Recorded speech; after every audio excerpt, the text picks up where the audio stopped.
a new player in business? Get that head start and vamp up with the Regional News Group Luzon. Advertise now and reach your target market. Achieve success and call us at 074-637-3947 or through our mobile number at 0960-289-2454. Send us a message at rngluzon@gmail.com. Seize the opportunity with the Regional News Group Luzon.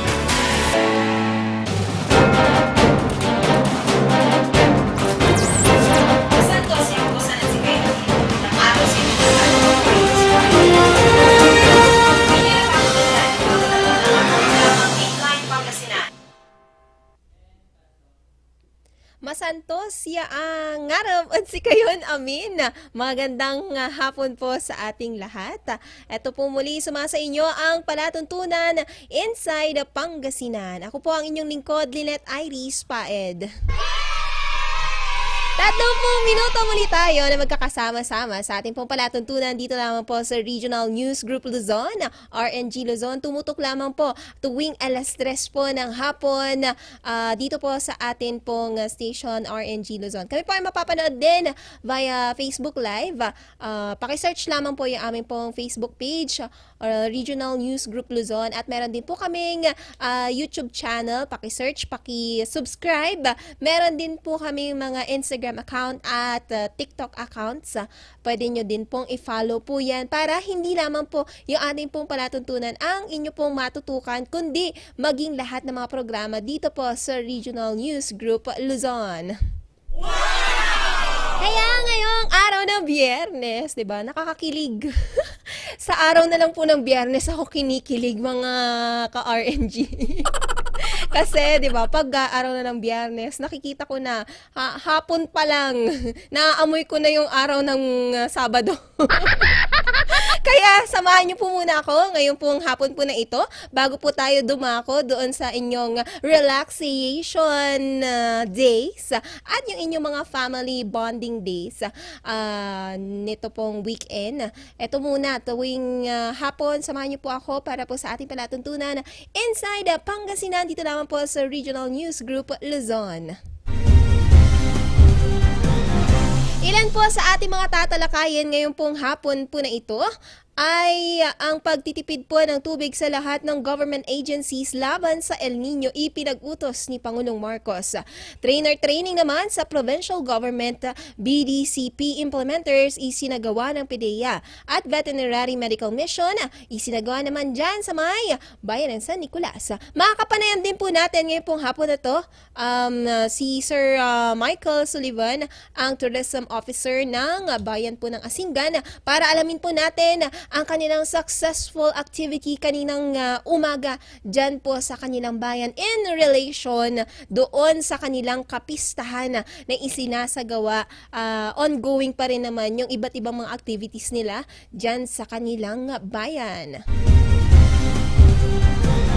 Para sa una nating balita ngayong pong hapon po na ito, ay pinagtitipid ngayon ng tubig o pinagtitipid ngayon sa tubig ni Pangulong Ferdinand Marcos Jr. ang lahat ng ahensya ng gobyerno upang mapanatili ang karapatan ng publiko sa malinis na inuming tubig at sanitation sa gitna ng banta ng El Nino. Mayo lang nang sabihin ng Pag-asa na nasa 80% o 80% ang posibilidad na magsimula ang El Nino sa pagitan ng Hunyo hanggang sa buwan ng Agosto na maaaring tumagal hanggang sa taon na 2024. Tumataas ang below normal rainfall conditions na magdudulot ng tagtuyot maliban sa kanlurang bahagi ng bansa. At dagdag pa dito, dahil dyan, direktang pinatutukoy sa mga sumusunod ang specific, quantifiable at attainable water conservation measures na magre-resulta sa 10% water volume reduction mula Enero hanggang Marso ng 2023 sa konsumo. Kabilang dyan yung national government agencies at instrumentalities, government-owned or controlled corporations at maging mga state universities and colleges. Kaugnay niyan, inuutusan ang Local Water Utilities Administration, National Water Resources Board at Metropolitan Waterworks and Sewerage System, yan po yung Maynilad at Manila Water, na magsumite ng kanilang WRMO ng buwan-buwang supply demand projection na tutukoy kung magkakaroon ng kakulangan ng tubig sa hinaharap. Hinihikayat din ang private water service providers, WSP, na gawin ito. Ang mga state-run WSPs ay inutusan habang ang mga pribado ay hinihikaya na magpatupad ng water conservation measures, gaya na lang ng non-revenue water management at ng water pressure management. Una nang sinabi ng National Water Resources Board na hindi masusustain ng Angat Dam ang current allocation ng raw water para sa mga private concessionaires matapos ang ika-15 ng Hunyo. Dahilan para mabahala ang ilan sa matinding water interruptions dyan po sa may Kamaynilaan. Pero dyan po sa ating po lalawigan ng Pangasinan, nung nakapanayam naman po natin ang NPC, si Ma'am Odette, sabi naman niya ay kayang-kaya naman po mag-supply ng San Roque Dam ng patubig dahil nga doon sa pinapatupad na doon sa kanilang planta, hydroelectric plant na shutdown, maintenance shutdown. So, nakakatipid sila ngayon ng tubig. So, yung mga posible pa na nangangailangan ng patubig sa mga susunod po na mga araw, hanggang sa ngayon ay masusuplayan po yan dyan po sa may lalawigan po ng Pangasinan. Pero dahil po dito sa pinag-uutos po ni Ferdinand Bongbong Marcos, ang ating pong Pangulo, ay ang pagtitipid ng tubig sa lahat ng government agencies. So sa lahat po ito, hindi na lamang po sa may Kamaynilaan. Dahil ang El Nino, hindi lamang po yan naapektuhan dyan po sa Maynila, kundi maging sa may Pangasinan. So kahit na nararanasan po natin dyan po sa may lalawigan po ng Pangasinan ang pag-ulan-ulan, 'di ba? Sabi ninyo El Nino. Pero doon sa may Dagupan, nakita ko ang dami mga photos na naman na nagkalat sa internet na baha. 'Di ba? Pwede ba pakimbak po yung tubig doon sa may Dagupan kasi po baha po kami dito. Tapos sabi po ninyo El Nino kapag buwan na po ng Hunyo.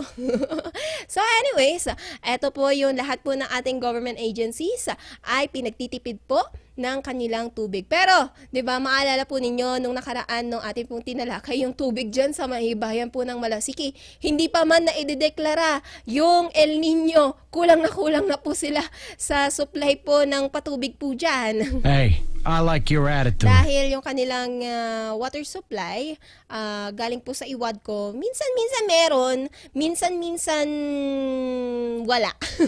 At madalas nga daw, wala.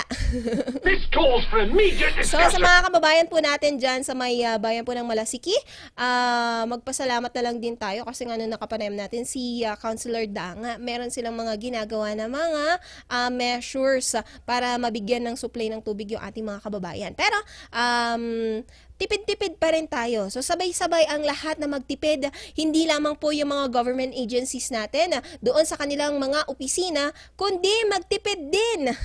Din sila doon po sa kanilang mga bahay. So maliban doon sa mga government agencies, yung mga empleyado po natin dyan na hindi naman natin sinasabi na masyado kayong gumagamit ng patubig. Pero try din natin na magtipid po ng tubig sa mga opisina po ninyo para doon po sa mga kabahayan ay masulit naman po nila yung kanilang ibinabayad. Dahil isa yan doon sa mga inireklamo ng ating pong mga kababayan eh.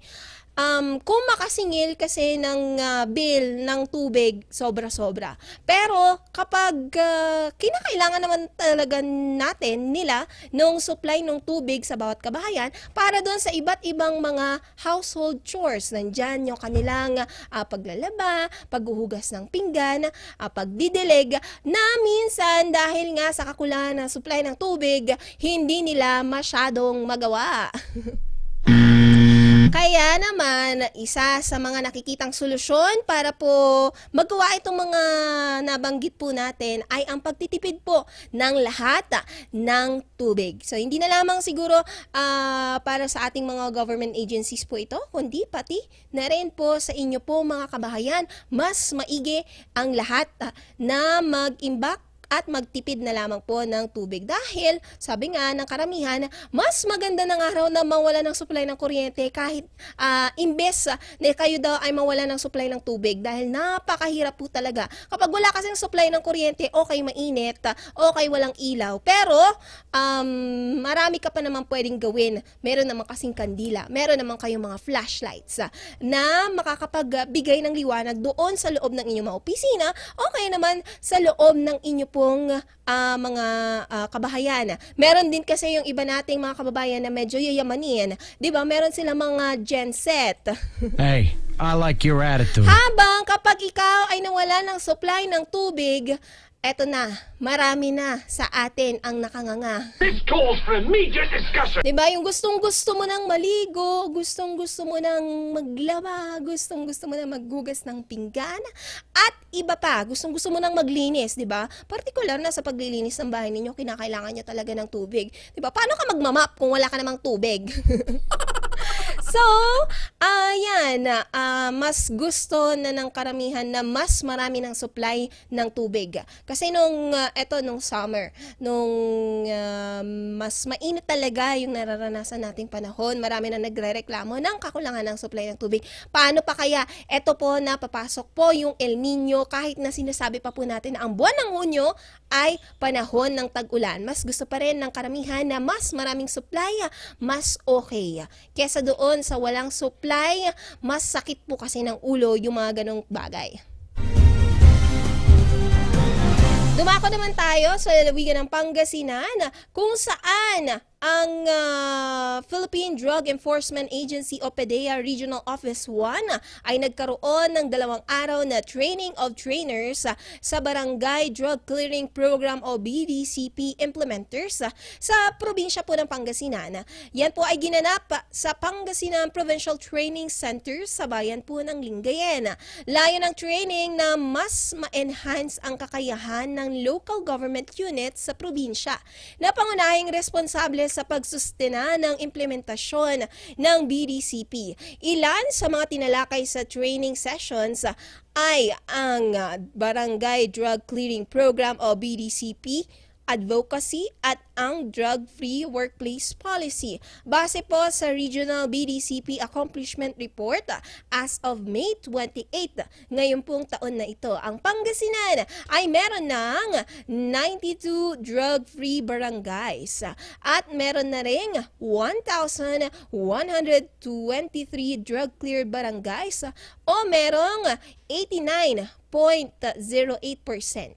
Habang meron naman pong natitirang 149 remaining drug-affected barangays o 10.91%.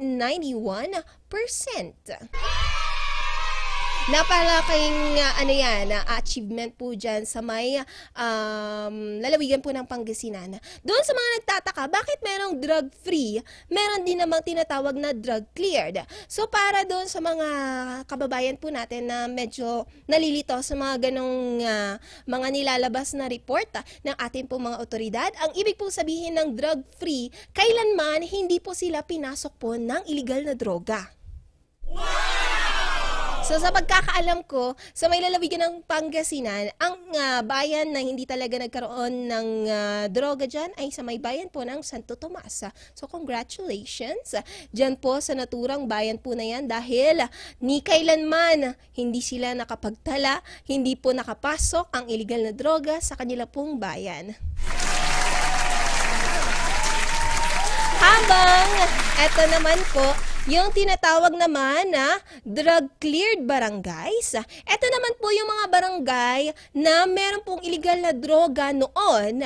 Pero ngayon, dahil sa puspusan po ng mga isinasagawang drug operation, anti-drug operations ng mga otoridad, nalinis na sa illegal na droga yung kanila pong mga barangay o yung kanila pong mga lugar. Naipaliwanag na din po kasi yan, di ba? Nung nakapanayam din po natin ang Pangasinan PPO sinabi na din po nila na yung mga police station naman nila ay drug-free workplace na. So, maging sila talaga, isa sila sa mga ehemplo na dapat tularan na hindi po dapat gumagamit ng illegal na droga. So, kapag nagtataka yung ating pong mga kababayan na drug cleared na daw doon sa aming barangay. Pero, bakit may mga naire-report na mga klase ng nahuhuli? Gaya na lamang sa mga bypass operations, yun ay dahil naman, maituturing naman yun na isolated case. Malamang, isa doon sa mga naisagawang bypass operation na yun sa inyong lugar na drug cleared na, ay nagpunta lang siya doon sa lugar na yun. Hindi naman talaga siya taga doon, kundi doon lang siya nagbenta ng illegal na droga. So, etong isinagawa po nilang trainers training para po sa mga BDCP implementers. Makakatulong po yan, hindi lamang po sa kanilang mga barangay, kundi sa buong lalawigan ng Pangasinan para tuluyan na pong makamit ang drug cleared na status ng ating pong lalawigan ng Pangasinan. So sa iba pang mga balita, antabayanan yan sa pagbabalik po ng Inside Pangasinan.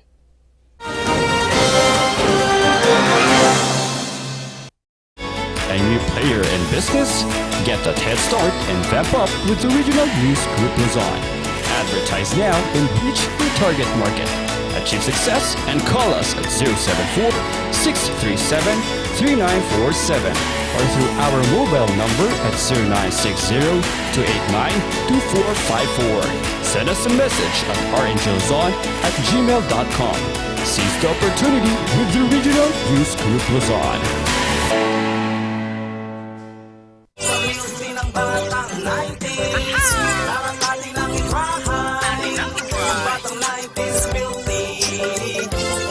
Sisi promise sa milky ng batang 90s.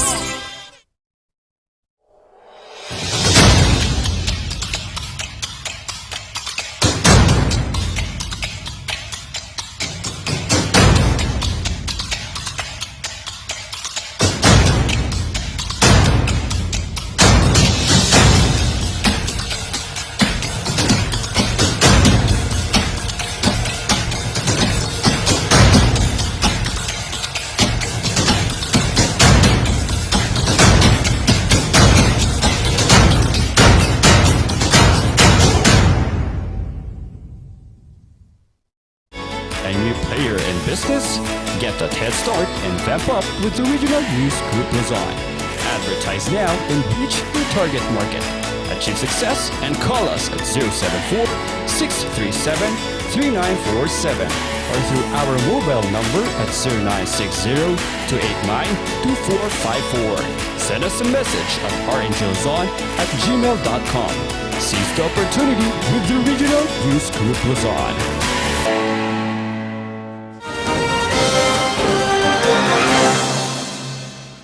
Nagbabalik ang Inside Pangasinan dito lamang po sa Regional News Group Luzon. Shout out daw muna sa mga CSC passer dahil lumabas na po ang resulta ngayong pong araw po na ito, lalong-lalo na kay Ate Marian. At doon sa mga nagpapa-shoutout pa kay Juram Liba at Anthony Ramirez. Galing po yan kay Ma'am Kate Flores. Magandang hapon po sa inyo pong lahat. At sa pagkakataon po na ito, atin naman pong makakapanayam si Sir Michael ng bayan po ng Asingan. Hello po, good afternoon. Lahat po ng ating taga-subaybay po ng Regional Network Group Luzon. Yes po. Good afternoon po. Opo. Kumusta po yung ating pong naging... More than double po yung natin ngayon na ihain po na kangkanin. Opo, napakarami po. Malamang nabusog lahat ng 300 na mga bisita ninyo ngayon, sir. Mga higit 3,000 po, ma'am. Busog na busog po sila, ma'am. May take-out pa. May take-out pa. Ay, naku, libre pala yung pa-take-out dyan sa inyo.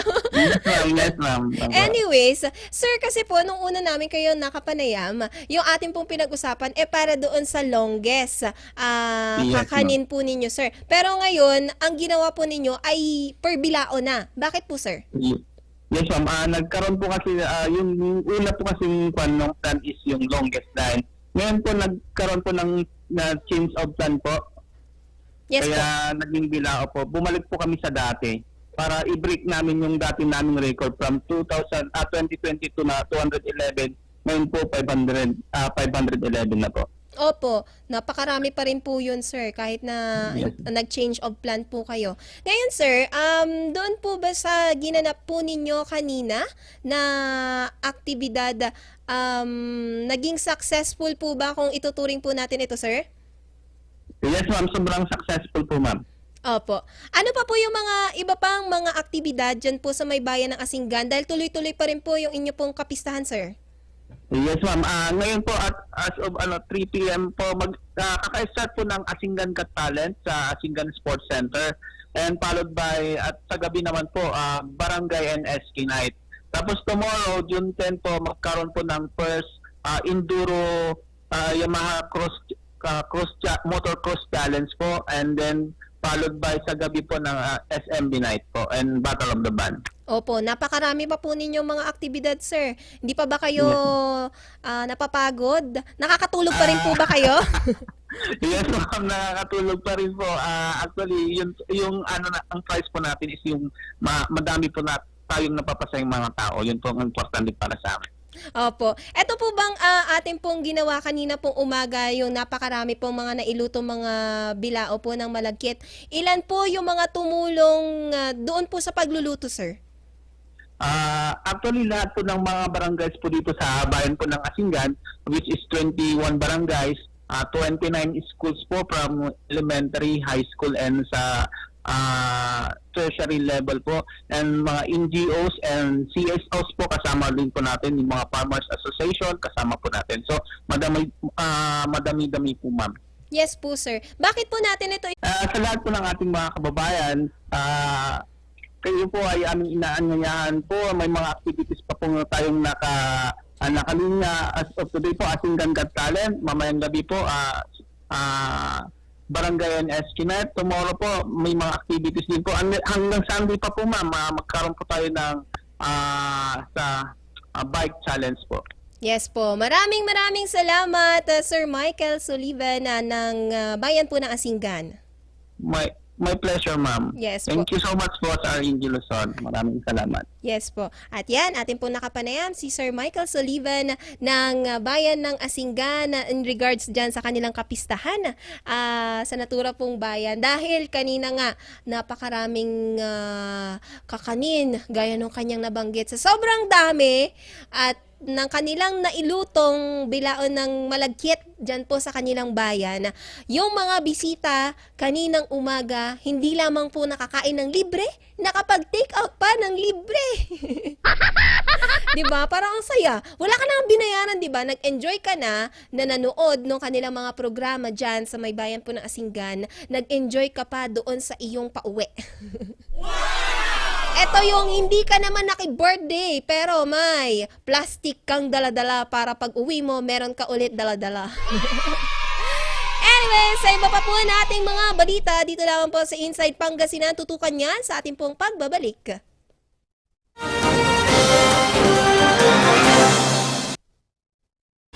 A new player in business? Get that head start and vamp up with the Regional News Group Luzon. Advertise now and reach your target market. Achieve success and call us at 074-637-3947 or through our mobile number at 0960-289-2454. Send us a message at rngluzon@gmail.com. Seize the opportunity with the Regional News Group Luzon. Sa music ng batang 90s, naranatin ang itrahan. Ang batang 90s filthy, di ka magsisisi.